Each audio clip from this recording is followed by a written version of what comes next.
Hello, it is Ryan, and I was on a flight the other day playing one of my favorite social spin slot games on ChumbaCasino.com. I looked over at the person sitting next to me, and you know what they were doing? They were also playing Chumba Casino. Coincidence? I think not. Everybody's loving having fun with it. Chumba Casino is home to hundreds of casino-style games that you can play for free anytime, anywhere, even at 30,000 feet. So sign up now at ChumbaCasino.com to claim your free welcome bonus. That's ChumbaCasino.com and live the Chumba life. No purchase necessary. VGW. Void where prohibited by law. See terms and conditions. 18+. You were listening to a Pleasure podcast. For more from our Sex Podcast Collective, visit pleasurepodcasts.com.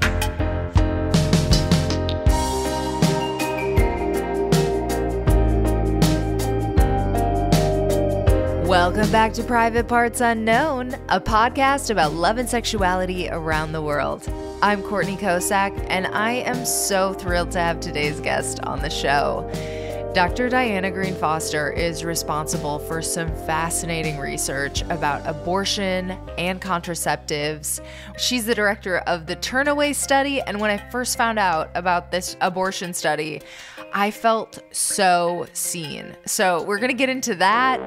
Plus, today, Dr. Foster is going to talk us through why she started this study, how the study is set up, her hypothesis, how it wound up lining up with the results, what Gloria Steinem said about her book, and so much more. Plus, Dr. Foster isn't a regular scientist. She's a cool scientist, and she has a really fun sense of humor.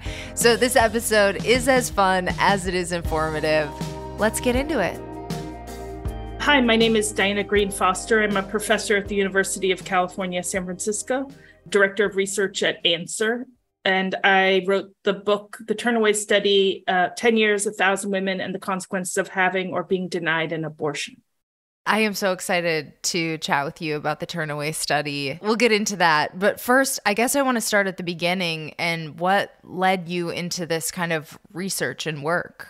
So I started this about 15 years ago when I was interested in studying what the consequences for people who receive their wanted abortions is, because there had been a lot of talk that abortion hurts women with admittedly no data to support it. People just thought it was likely that people who are opposed to abortion thought it was likely that abortion would cause regret. And so it was really important to actually study this because governments had started restricting access to abortion on the basis that people would feel regret and giving them, mandated waiting periods to think about it. And so it needed to be done. And a physician said to me, I wonder what happens to the people we turn away. And I realized that's the population you need to study to know what the consequences of abortion are, because you can't compare people who have abortions to people who've never been pregnant, or who had wanted pregnancies, or who miscarried. There are all sorts of studies like that, but it's not a good comparison, because if you're going to restrict access to abortion, then you really need to know what happens to people who want an abortion and can't get one.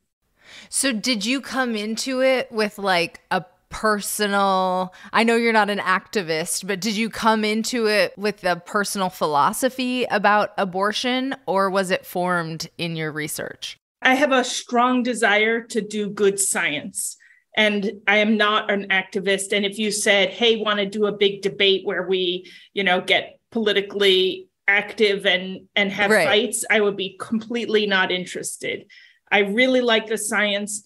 I know intellectually that between a third and a quarter of American women have had abortions. So the idea that it caused widespread depression and regret seems unlikely, but it really needed to be studied. It wasn't that I thought that it was likely that abortion hurts women, but I was willing to rigorously test to see if it was true.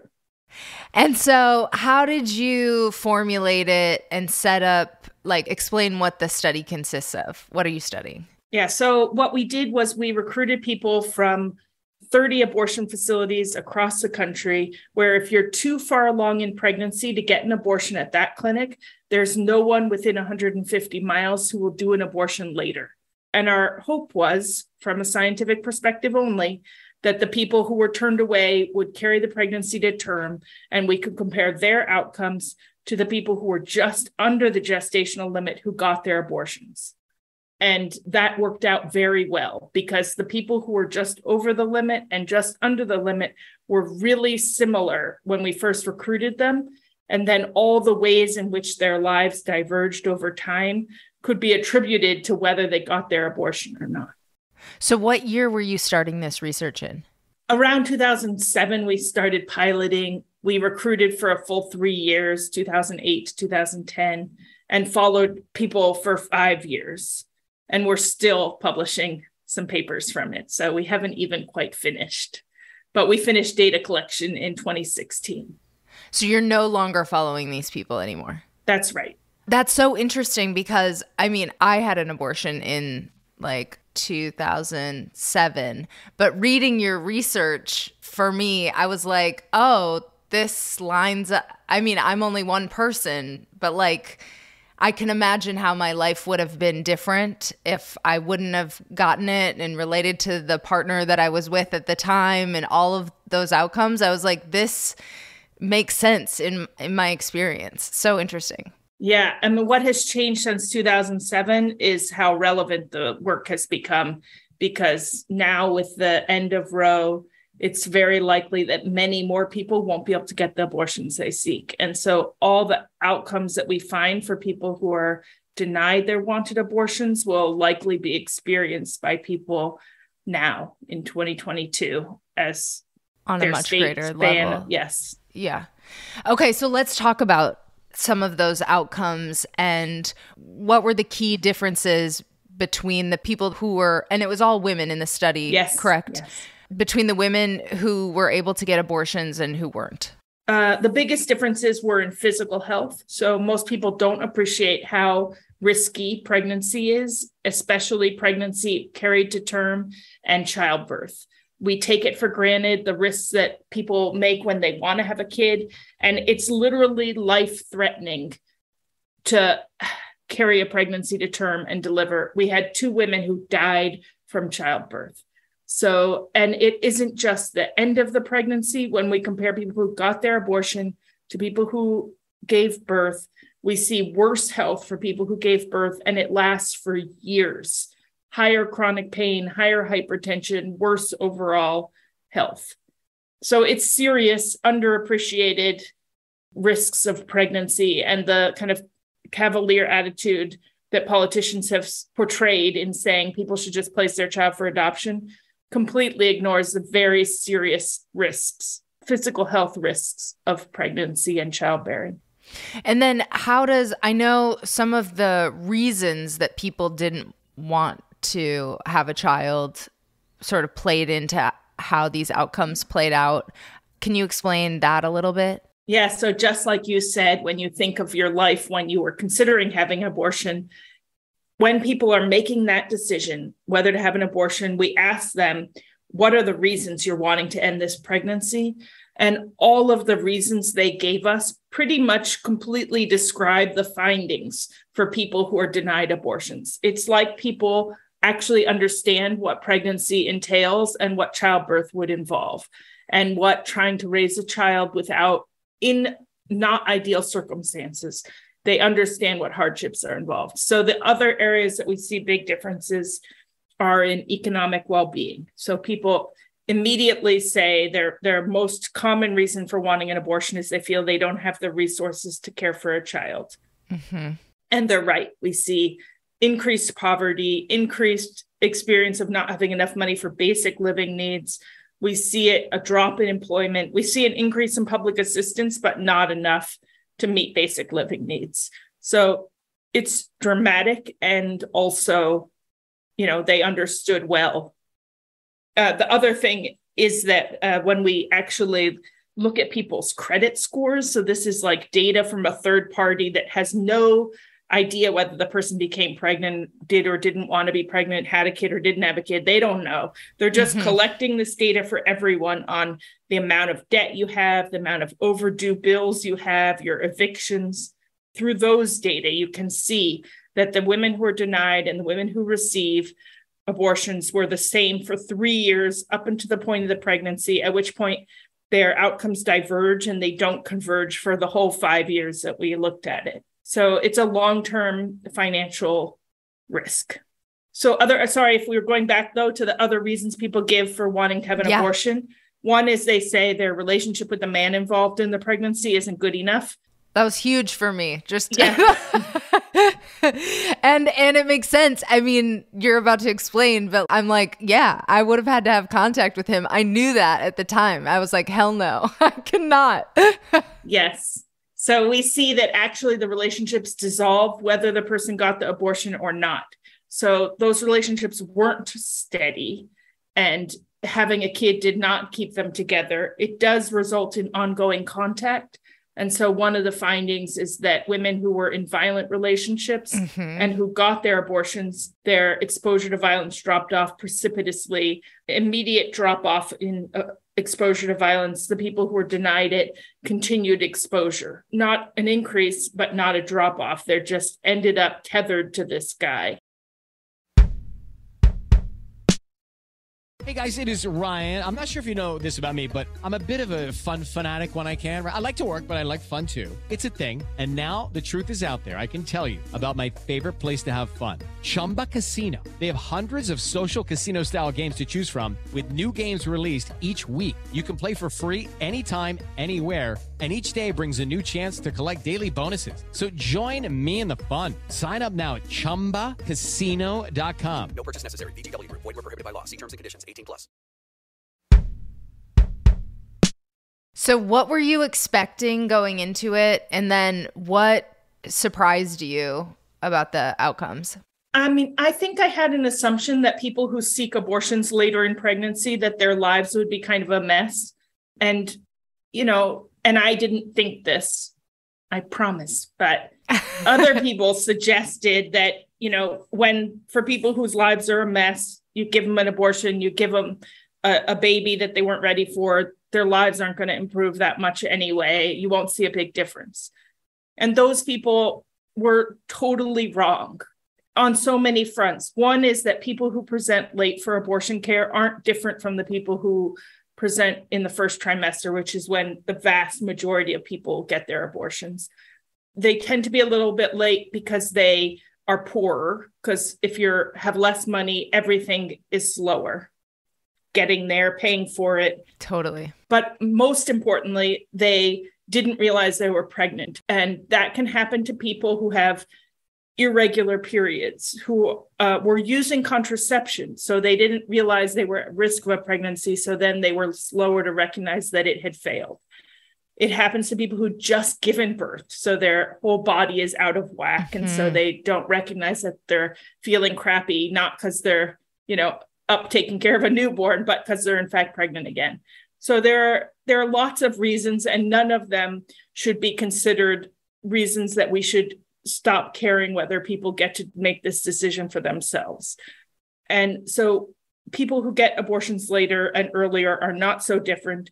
And everybody has aspirations. Everybody has life goals. Nobody's like, life is such a mess that they don't care. And people, we ask them at the end of every interview, where do you see your life in 1 year and 5 years? And when people are denied an abortion, they're set less aspirational plans for themselves for the future, which is sad. They're recognizing their circumstances have changed, their trajectory has changed, and they're scaling back what they hope to do. And that includes like child rearing plans, aspirational plans about trying to be a good mom. They understand that their life is about to get a lot harder. And many people who have abortions want to have kids in the future. They just want to do it under better circumstances, when they have financial stability, when they have housing, when they have a partner who seems supportive, when their health is better. So when we talk about trying to get people to give birth instead of have abortions, what we're doing is shifting births from the later under better circumstances to now under worse circumstances. It's not pro-birth, it's pro-birth under bad circumstances. Oh my God. I know, that's really pithy, right? That's gonna be the next political slogan. But anyway, that is what we find. What we find is that when people are denied abortions, they have babies sooner, and they're less likely to have intended pregnancies later. So they've really, shifted when they're having kids to circumstances that are not as good for having kids. Another thing that surprised me, but it shouldn't have, about reading your research was that you can like see that it affects the other kids in the family. Can you explain those findings a little bit? Yeah, so we asked everybody about their existing children and whether their kid was achieving various developmental milestones, just as a way of assessing child well-being. And what we saw was that, first of all, many people don't realize that more than half of people who get abortions are already parents. They're already raising children. And in our study, 60% of the women were mothers, and they often give the reason for abortion that they want to take care of the kids they already have. And we can see that their existing children do worse when they're not able to get an abortion. So those kids are more likely to live in poverty.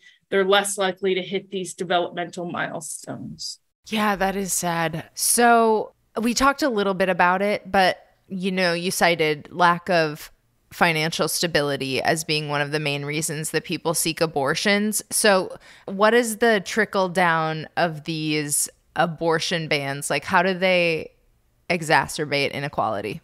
Yeah, so what's going to happen in the future is that states will ban abortion. They already have begun to do this. And people with means will circumvent their state laws. So if you have the money and you live in Texas or Louisiana, you'll travel out of state, and hundreds of miles you will travel to get an abortion if you feel that you need one. Other people with means will get on the internet and order pills online. And that takes knowing that the pills are there and how to order them, a credit card, an address to send them to, all sorts of things that not everybody has. And if people do want to check out how this is possible, there's a website called Plan C Pills that can tell you where you live. It's possible to order pills online.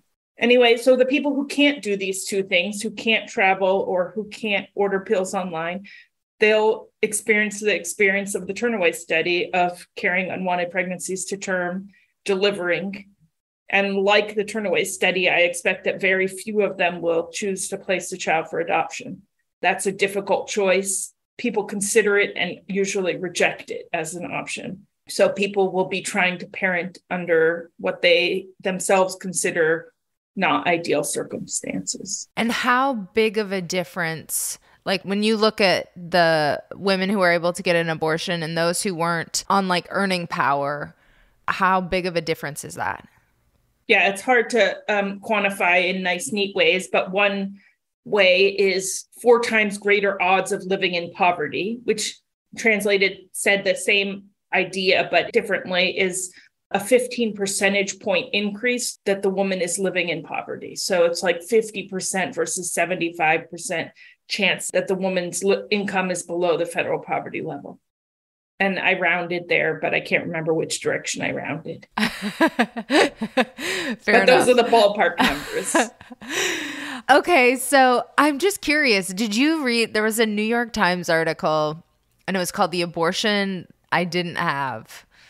And it was one of the first times that I've seen something similar to, I just feel like in the media, we don't really talk about the consequences of not getting an abortion. That's why the Turnaway Study was so significant to me. Do you have any thoughts on that? I wish I could remember what that was. It sounds familiar, but was it a woman who opted not to have an abortion? She was definitely encouraged to, keep the pregnancy.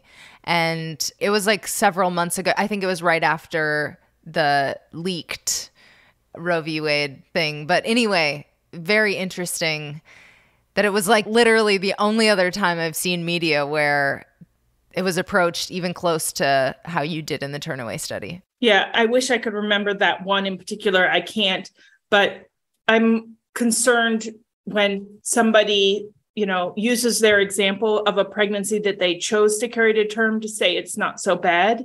And I don't know if that article said that, but there was one of my favorite shout outs of my results, which I admit she didn't name me or my study, but I really feel like she was talking about me, is the Treasury Secretary, Janet Yellen, said, I believe that eliminating the right of women to make decisions about when and whether to have children would have very damaging effects on the economy and set women back decades. And she went on a little bit, but then a Republican senator said to her, acted as if what she was saying was that, having an abortion was just important for increasing the labor force participation rate, and that his mother was a single mother, and she's saying that his mother should have had an abortion. And so what is really important here is that, what I wish she had turned to him to say is, if your mother had wanted an abortion, do you wish instead that the government had decided for her? Yes. He said she was poor, but he didn't say she wanted an abortion. So none of this is saying that poor people or any people shouldn't be able to make their own minds up. They absolutely should. And the question is, they have to make their considerations about the pregnancy and their lives and their circumstances and decide for themselves. And what the Turnaway Study shows is that they can't decide for themselves. If the government does decide for them, they will be worse off than they would have been. It doesn't say everybody should get abortions for the labor market. It says people who think they want abortions should be able to get them. No, this woman in the article did not say what your fear about it is. She basically said, I love my son, but that's separate from the fact that my life turned out completely different than it would have otherwise. And maybe I would have really loved that life. Yeah. I mean, none of us know the roads we didn't take. And I feel like at the end of the road, or even as we're traveling, we want to feel like we're on the best possible road. And I even in the Turnaway Study, people who are denied abortions say they're glad they were denied. Eventually, they say that. Immediately, they don't say that at all. But eventually, they come to terms, even though we can see, because we have a comparison group, that they were measurably worse off on nearly every front. But people make adjustments and they want to feel good about their lives. And that's really good for the well-being of families, that people make do with their lives.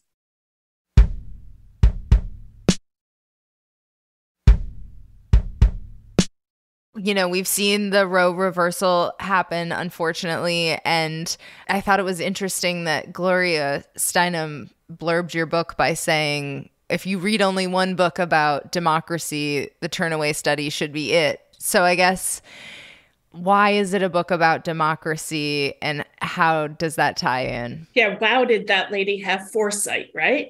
Right. I mean, this is all about participation in our country. It's all about women having equal ability to participate and determine the circumstances of their lives. And so I think with this decision that takes the most personal decision about whether and when and with whom to have a child, and tries to take it away from the pregnant person and give it, in fact, to the government to make for us, is about respecting the private decisions that people make. When Roe was decided on the basis of privacy didn't mean, I won't tell your mother that you are pregnant. No, privacy meant this is a private decision that gets made by citizens. It doesn't get made by the government. And for that reason, I love that this decision was made on the basis of privacy, because this Turnaway Study shows that people are making careful decisions for themselves. They're weighing a lot of things: their economic well-being, their relationships, how their mother's going to support them, or their father, or the man involved in the pregnancy. They're weighing their own plans for the future, their children's needs. They're doing a lot, and that kind of figuring cannot be done globally for everyone. And when it is, people's lives are worse, and people are no longer able to be full citizens. They are reduced in their capacity, in their pursuit of liberty, life, and happiness. Oh, yes. Okay, so you've done a lot of other really impressive work. Are there any other related findings that you think are relevant here that you could leave our listeners with? So I've done lots of work on contraceptive availability, showing how incredibly difficult it is to go through life and never have an unintended pregnancy. We pretty much in this country make contraceptives hard to get and hard to use. And then we're shocked when people don't consistently use them. But so I have done work on that. And some of my work has been really cool. For example, I led the study that showed if you give people a 1-year supply of birth control, instead of making them go back to pharmacies or their clinic every month or 3 months, I know this is a shocker, they're actually less likely to have an unintended pregnancy if you just give them the contraceptives they need. And on the basis of that research, many states changed their law to allow 1-year supply, but despite the law change, it just doesn't happen. So this looks great on paper, and I bet your listeners, when they go and try and get a year's supply, will not get it. Even if they ask, they won't get it. So we are slow to implement some things that would be obvious improvements in people's lives. But the research group that I'm director of research for is called ANSIRH, Advancing New Standards in Reproductive Health, at the University of California-San Fransisco. And other people there do a whole range of really cool stuff around pregnancy and substance use, around access to medication abortion, around reasons people have second trimester abortions in the United States and abroad.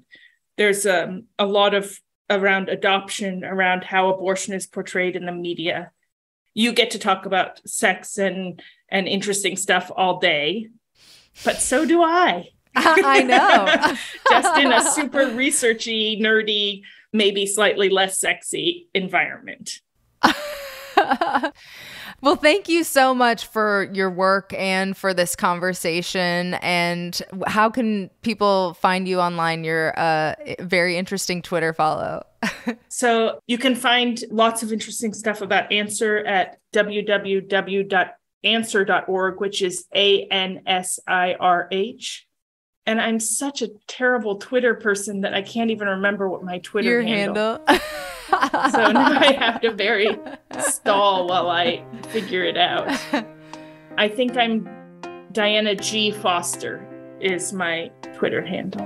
Well, I definitely recommend people give you a follow, especially, unfortunately, as we're going to have a long road ahead of us of having to watch abortion news. So yes, it's going to be grim.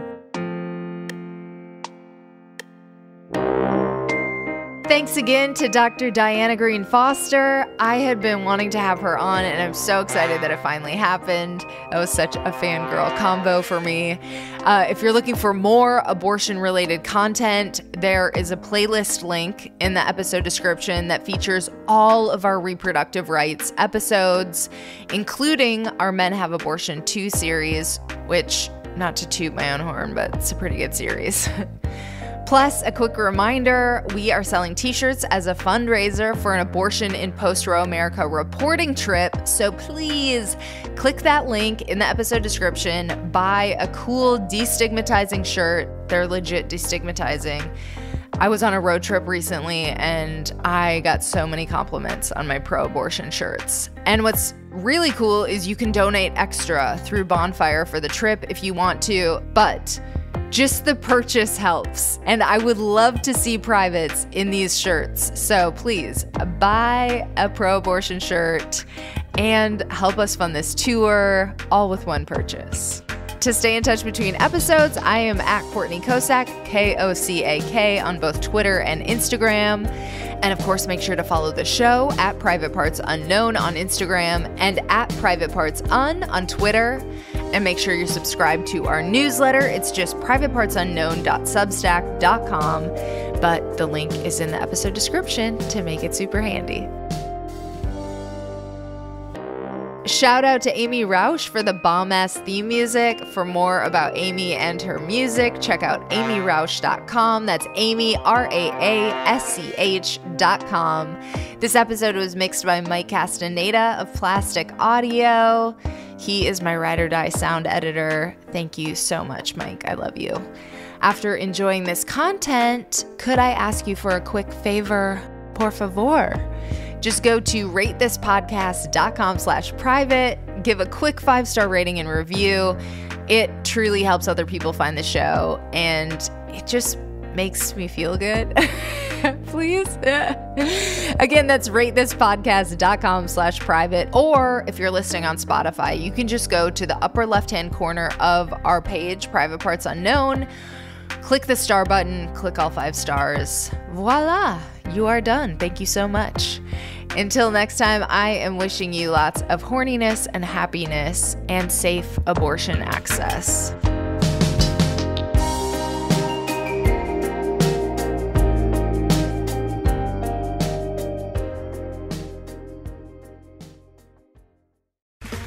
Okay, round 2. Name something that's not boring. A laundry? Ooh, a book club. Computer solitaire, huh?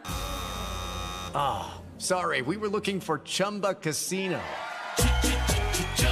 That's right, ChumbaCasino.com has over 100 casino-style games. Join today and play for free for your chance to redeem some serious prizes. ChumbaCasino.com. No purchase necessary. Void where prohibited by law. 18+ terms and conditions apply. See website for details.